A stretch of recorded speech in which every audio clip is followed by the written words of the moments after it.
Hey, good morning, gamers. Welcome to the Blue Gamer Bluecast Morning Show. I'm your host, Adam Blue, 30 plus year video game enthusiast and industry analyst. And today, for May 2nd, 2025, I'll run through the latest gaming news, what I've been playing, stuff like that. There's some interesting news today.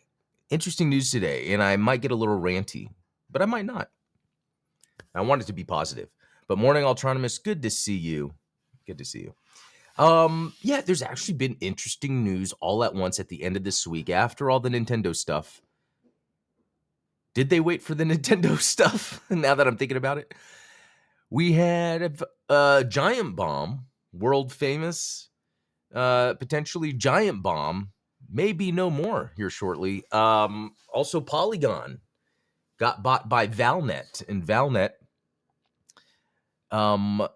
I guess just to be safe, and I'll show you guys this in a little bit. I don't know anything about Valnet all other than what I have heard, and I'm just going to show what I have heard. I am not saying this is coming from me. I'm just saying that to kind of save myself, and I'll show you why here in a second. Pretty crazy, pretty crazy. Oh, Chris, is there Xbox news? Now that I didn't hear. It's been everything else I'm about to get into, but good to see you, Chris. Good to see you, JamKel X. Ultronomus as always. Let's start with what I've been playing. This is going to be pretty short. Nothing. Oh, I forgot to. No, I actually just forgot to put the thing on. Actually, but yeah, nothing. It's been a few days. I just have not been playing games. It's okay. It happens. I'll get back to it. I've been thinking about playing games, but that's about it. I did play Towerborn the day before yesterday, and it's still not showing up here. So not much in terms of what I've been playing. And it's kind of like a lull. I have that every once in a while once I, beat a game like Tempest Rising. Oh yeah, the Giant Bomb and Polygon stuff. Yeah, but I'll get to that here shortly. Actually, let's get this over with because, and I'm gonna come from my my point of view. I'd always followed Jeff Gerstmann. He was at GameStop, famously got fired for rating a game low. Then he he started his own thing called Giant Bomb, and that was awesome. From like the early 2010s to the mid 2010s, we had the Giant Bomb cast and we had the Beast cast. I'd say I'd prefer the Beast cast, but hey, whatever. Giant Bomb went through one of their first layoffs. Now, obviously, they went from different, like Jeff Gerstmann started it, then it was owned by CBS, and then it went to, another company, whatever. Fandom, it's with Fandom now, which we know Fandom when we're looking up stuff online, like wiki stuff, and they have that. It's just AdSense slop or whatever. I don't know, but the main cool crew of the Beastcast left. They started their own thing called Nextlander, and it's just not the same. It's less of them sitting around goofing off talking games and more of them talking about what they're seeing in front of them, and so it's just a little different. And then same with Giant Bomb. When Jeff Grubb joined, I was like, oh, this is great. Just the way he would have his news, the Game Mess mornings. I was like, this is great. I was watching every morning until April of last year when everything started going downhill. And it's inevitable. When these things get sold off, it's because it's not working anymore, not because of anything else. So think about this. It's not like Giant Bomb was working anymore anyway. And there were signs of that. There's a show of mine from April of last year when I talked about just that day before when I was watching a Giant Bomb, I think it was a Game Mess morning, Jeff Grubb started reporting on Perfect Dark, but also started making some negative speculation that's not true. And even in the chat, I'm like, is that really true? I don't know if that's true or anything, and then I was going back and forth with their moderator. His name, Sean is his name. And I was just like, well, and there was other people in the chat too that were saying, well, Grubb, this is like a speculation. I don't think this is really part of the news. Basically him saying that it's a mess over at the studio. They're going to close down, etc. So what was weird about this was I was watching on my work laptop, but on my main computers where I was logged in. So I was like chatting. And then after some time, I realized my chats weren't coming in. And I'm like, oh, they blocked me. And it was like, well, I'm paying for Giant Bomb, right? So The next day, news outlets report that Jeff Grubb's speculation uh, that he made, like it was first his speculation was reported, and then it was having to be the companies having to come out and say, yeah, what Jeff Grubb is saying is not true. That's just speculation, and it became a whole big thing, right? These are the things that lead to what's happening right now with Giant Bomb. It might be cool to hang out with Jeff Grubb and Mike Minotti and Dan Reichert, and those guys are fun and they're cool. But when it comes to producing game journalism within a media outlet, it just doesn't work that way. Jeff Gerstmann is on his own for a reason, you know. There's other the death of the mainstream traditional game journalism as a structure died in the early 2010s. I would say it's around a few different times. Oh, my thing messed up, but here's my profile. I joined Twitter April 2007. Wario64 joined Twitter April 2009. Larry Erb of Xbox joined Twitter November 2006. Already by the end of the 2000s, early 2010s, traditional media was already going away. And I just think people that already had those jobs didn't want to believe it. And that's totally understandable. But then you just see people that during the past 10 years leaving traditional media and then just doing their own thing like Jeff Gerstmann. And I think that's obvious. Also, the reason I'm bringing it up is because another big YouTuber, Arlo, video game YouTuber with 733,000 subscribers, has another channel where he made a video saying, now all the games journalists are gone. How are we going to get our news? And I'm like, I don't think you understand. We have been getting the real news through more authentic and genuine means instead of, and then I made a little chart to kind of show you guys what's going on here. It's kind of cut off on the side. I wonder if I can move all that over. Give me a second. Yeah. Wait, hold on. So, and I used to work, not only did I work in marketing, but in the late 2000s and early 2000s, 2010, I can't move this. I was actually getting more, I was working a lot with video game publishers. They were sending me things all the time. I was hearing from the PR team all the time. And then I kind of stopped. There was like the mid, 2019, before I moved into the house, I am like, mid to later 2010s, I took a break, and then came back with Gundam Explained. Anyway, in traditional games journalism, there's the media outlet that works with the game company and ad firms, because the game company will have a PR firm and ad firm. The ad firm will figure out, okay, how do we advertise this game to hit a market? The PR firm's like, okay, what is the messaging we use? And you have this kind of circular machine that's working where everyone's having to check everything. Usually these media outlets are paying a bunch of people, so there's money involved, so then there's stakeholders, so then they make decisions. All of this stuff is filtering our game news before it goes online. The new way to do it, and I have Saber in parentheses here because they do this, is they are the pub and the developer. They are making and publishing. Now, that's not always the case all the time, but a lot of publisher, especially for smaller teams, the publisher and dev relationship is a lot more transparent. Case by case, obviously.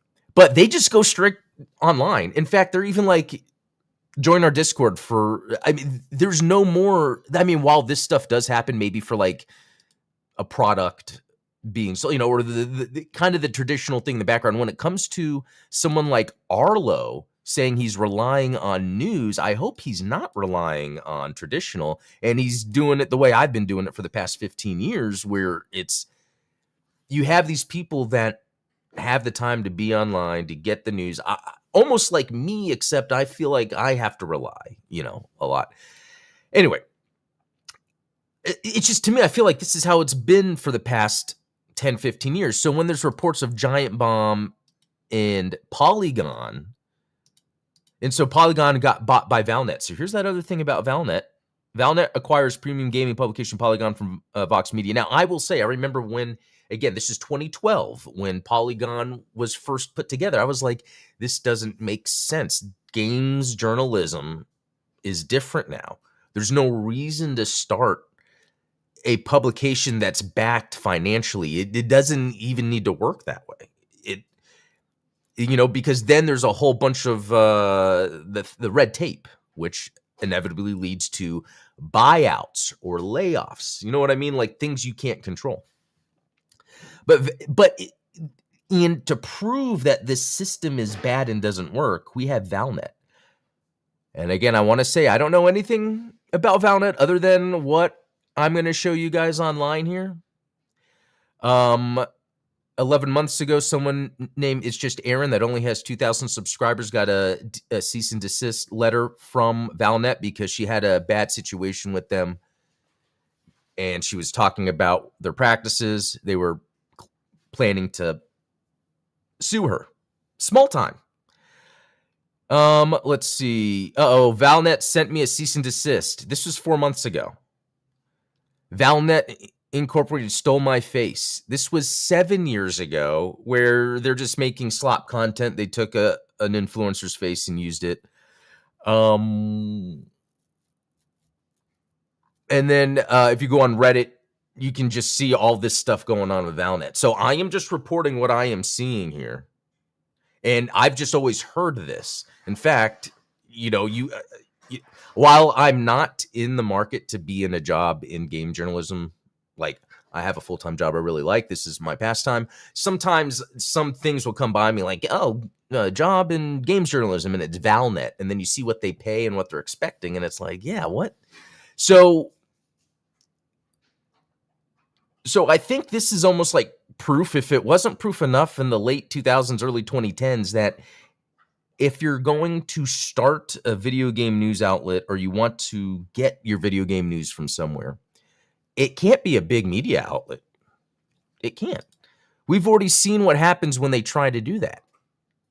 And so for Arlo, this guy that's a bigger YouTuber, gaming YouTuber, I was really shocked to hear him say, or for him to seem desperate in that, there's no way for us to get our news anymore. And it's like, there is. It works differently now. So I find all this stuff very interesting, especially coming at the end of the week when there's a bunch of different things that happened. Not only did Nintendo stop their main first passive marketing wave of marketing, but Rockstar delays Grand Theft Auto 6 to 2026. So this means these companies were probably banking on movement for the later half of the year, the fiscal year, for all this coverage. And since they're not going to get that, these companies are cutting that quickly so that they can save whatever money until Grand Theft Auto comes back out. I mean, even one of the quotes from Dan Reichert was one of the executives coming to him and being like something about, like, Grand Theft Auto is really popular, right? Like almost like insinuating not only do they not know what they're talking about, but then they're also latching on to, and yeah, I get it. Grand Theft Auto is big and it is going to make a lot of money. But if you're basing I guess, your success over a singular point, you're never going to see it. And it's the issue with, again, these big companies when they're like, okay, we have this amount of money we need to make, and then all this happens. But when you're just your own person and you're the online person, you don't work for a media outlet, you can do the news as you want, say it however you want, have your own Patreon. So Jeff Grubb, Gay Mess, has his own Patreon. So if you wanted to support him, you could, and he's most likely going to be able to survive off that, which is awesome, which I wish is something he did earlier. Anyway, I find all this stuff interesting because it's, again, a big change in the industry of video gaming, specifically journalism, where I hope now what has always existed, people see this is how it is. And it's funny for me to use Saber as the example because, isn't Saber Tim Willett's ex-id Software came in, Space Marine 2, cleaning house. That guy knows what he's doing, and he knows that you can take a smaller footprint and be very successful with it. So I feel like this is an opportunity to where we can see areas in the gaming industry where things work, and that should be replicated. As a publisher, Saber is really good at the way they are speaking to their base getting news out there, Discord, etc., is the new way to do it. This is done. Especially if we want to throw AI in here, when we see this little ad firm in here, any game company, pub dev, can do their own advertising now. The tools are there. Interesting stuff. Interesting times, because I thought this past couple weeks were pretty boring after the Nintendo Switch news. It's like, well, the Nintendo Switch news, Switch 2 news is just the normal news stuff. Of course, everyone's going to be excited. So let me exhale. That was a lot to get off my chest. Just because I didn't want this to happen to people like Giant Bomb and Jeff Grubb, but the signs were there and it was going in that direction. It's like being surprised. I guess what I'm saying is it's funny to be surprised. Fandom owns Giant Bomb, guys. Are you sure that's gonna work out long term? I mean, I don't know. Okay, I'm gonna close a lot of these windows since we don't need them. But very interesting things going on, and I guess part of that. Oh yeah, and again, here's AI concept art. Here's some more AI concept art I made based off of actual scripts that I threw into ChatGPT. And that's what I'm saying. Like, I wasn't able to do that 5 years ago, but now I could represent what I'm creating. Yeah, let's close all this off. Oh, a cool news. Oh, JMKLX. I just noticed that today is 5/2/25. It's like a palindrome with numbers. You know what? I wonder if that's why then today, we're going to remember this day then, because we had all this crazy news, but also another interesting thing. So, Epic won against Apple because what was actually going on at the end of the day is actually pretty, I wouldn't even call it predatory. I would just call it stealing. I don't know. Where is it?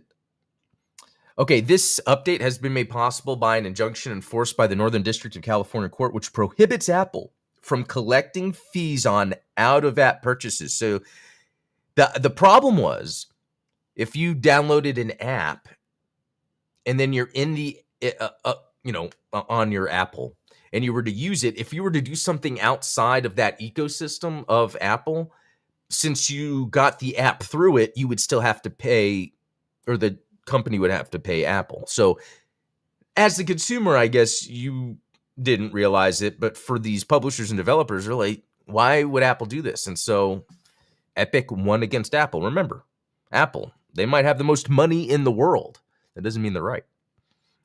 And let's see.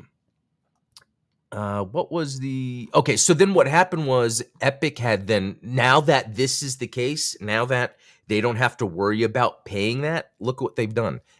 Epic, the publisher, announces change in revenue share, the Epic Games Store, with developers paying a 0% share for the first million per app per year. That is awesome.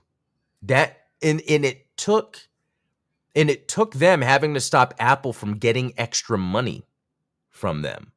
You know what I mean? Like, so it's shady how these companies kind of inadvertently be a bully and keep another company from doing something. Epic is big enough to fight Apple. Remember that. The only reason we were able to stop Apple is because Epic was big enough to do it. If we didn't have them around, we probably wouldn't know how nefarious Apple was being when they already make the most money. Isn't that crazy? Okay. I think that's enough for what I'm going to complain about. So here are all the Fortnite Star Wars skins in Chapter 6, Season 3, which, unfortunately, I just think by this time in my life, I won't be logging into Fortnite. I think it's cool. I've played it a lot, mainly with the kids, but I think I'm done. But I think it's pretty cool to see this, and, I mean, I don't know. It's cool. I guess the Star Wars thing almost seems like, and I thought about this the other day. It almost feels like when I see Star Wars now, it's almost like a parody. And maybe that is sort of in the expected actually end result when things happen like this. Pushed everywhere in parody to the point to where that scene in Andor episode 3, thinking Star Wars acting out an essay, that seems like a parody to me also, like a Saturday Night Live skit, but dark. And so when I see this stuff, anyway, it just kind of paints Star Wars as that. It's unfortunate because it doesn't do that with everything. For instance, Ash is in Fortnite, but they don't pimp out Ash or Evil Dead to the point of it being goofy, even though there's a lot of cool stuff out there. Yeah, so that's that. Patreon has a whole update message for us about it. Oh, yeah, I remember that. Yep. I remember that whole thing where it was like something that you could, for the Apple, for people that had an Apple or they were, subscribing to you on Patreon through Apple. There was like this thing where, hey, Apple's going to take this bigger cut. So, you had a choice. Crazy, right? Everyone was being affected by Apple's greed, and they already make more money than any other company on earth. Man, I have this injustice complex where sometimes things make me angry, but there's nothing I can do about it. Ultrarms, it's doing lots of stuff for May the 4th. They announced a collection of their currently released classic Star Wars games, sans the Battlefronts. Oh, and you know what? Let's actually... because I'm not going to be doing a live stream. I did not type the rest of that out. Yeah, let's see what's going on. I'm actually curious. Actually, let me specifically do May the 4th video game sales. Oh, Steam's got something going on. Wow, Fallen Order is $5.99. If you don't already have that, which I never beat it. I got maybe a quarter of the way or something, a third. It's just, I've talked about it on here before. I don't really feel like I'm playing a Star Wars game. It's just an arbitrary game of functions, But these Battlefront games, they are, what am I trying to say? Marinated in Star Wars atmosphere. It's funny how it says I don't own most of these guys. I think maybe I had them on like a console or something. Yeah, the Jedi Knight series was great. Fun. Look at this. X-Wing series is $7.48. Ultronymous, good call on this and then this classic collection is $20. That seems like a lot, but it must have a lot of good stuff.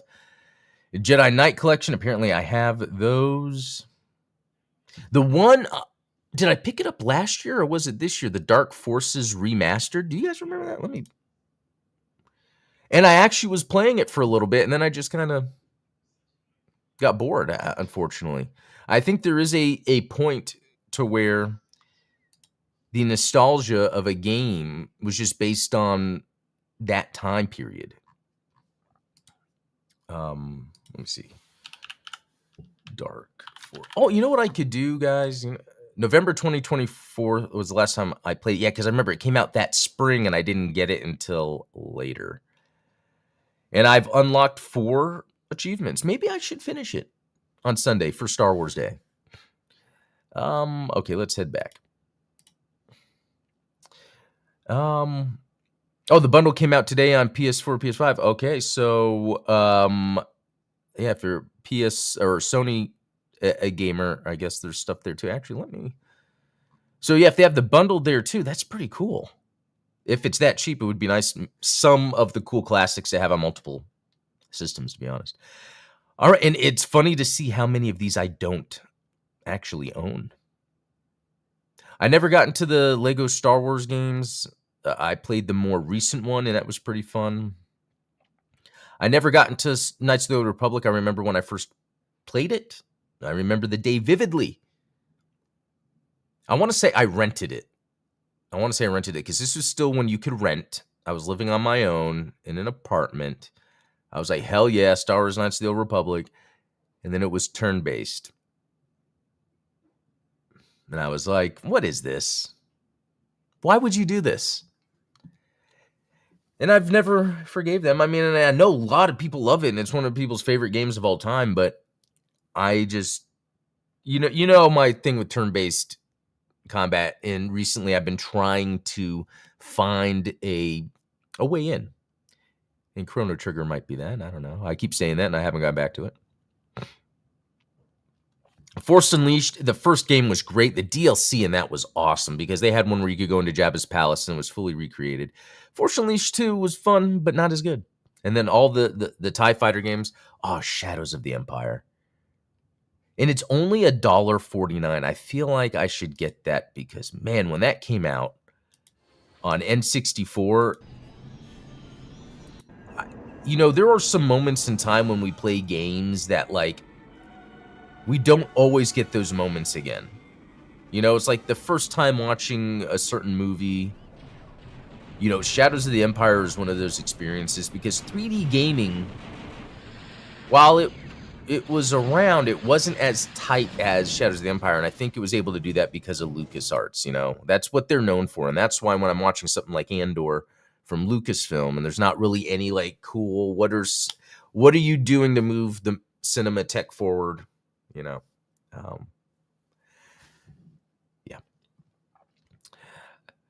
But $149, so it's only $1.49. That is right within my budget. I'm just going to add it to my cart and I'll think about it. Even though that's cheap, but still. Well, okay, so we're near the end here, and I just kind of want to decompress because a lot of things went on, and sometimes when I'm done ranting, I feel like, was I being negative? And I think a lot of it is, as someone that has always wanted to somehow, and I don't know how to word this, I don't know if it's 100% correct. Not that I have a career in games media, because really I'd want to be a filmmaker, but you know what? Actually, I think I've achieved what I wanted to do when it comes to the gaming online, because with you guys here who I'm talking to regularly, like, I'm getting what I want out of this, which is I feel like I'm able to express my enjoyment of video games, also the frustrations, but not that I carry those with me and I'm negative about it. I think this outlet gives me a chance to do that. Because through time I would see like Giant Bomb and they're so funny, they're so cool, and then it's like, I want to be there too, and then some of the people leave, or One Up Yours podcast. That was the greatest one. I think that was more mid 2000s, early 2000s. That was when I started my podcast. It was that excitement that they had, and yeah, that's what started mine. But what just tends to happen just over time is then you just see where, I guess, over time things either got less. Yeah, I think what happens is with the fall of the games journalism, the way it has been since the late 2000s, early 2010s, it's about seeking out people that you feel comfortable with online. And that's what it is. There are more people online talking about games than there are people being paid as games journalists. And I think that is, not that it's the right thing or the correct thing, but I think that's how the future is going to be when it comes to following video games. I think it's going to be people finding others of theirs online that they want to follow. And actually, that's a great idea. Let me see if I can show you guys some gamer people I follow, like Player Essence. This is a new one. I like him because he has a lot of energy where you think maybe he's a negative guy, but he's actually not. He's always speaking on the logical, reasonable. And it's just kind of fun. I never really get to, like, he does these lives. And they're usually 2 to 3 hours. You see that? I never get to 5 hours. Wow. Oh, that was the pre-order night. I never get to watch a full one, but anytime I jump in and listen, I'm not even sharing my screen. Every time I jump in and listen, I feel like he's so excited about video games and knows his stuff that this is a cool way to get news. Another one, and it's kind of related, is Spawnwave. And I didn't watch his update today. It is super safe. Here's news. he does a great job of, here's the news. I don't know what to think, but here's what's going on. I even think he talks a little bit like that, a little fast, like, oh, here's what's, and very nice. Doesn't try to add stuff that doesn't need to. Let's see, what's another one? I don't know if other people have those that they follow, and I'm talking about people that are not necessarily like being paid by a games journalist, but are kind of doing this on their own. And I got to give it to like Spawnwave, because he does a daily show, kind of like me. I guess I do that too. His isn't live though; it's edited. And then he also has the lives, which they do Saturday.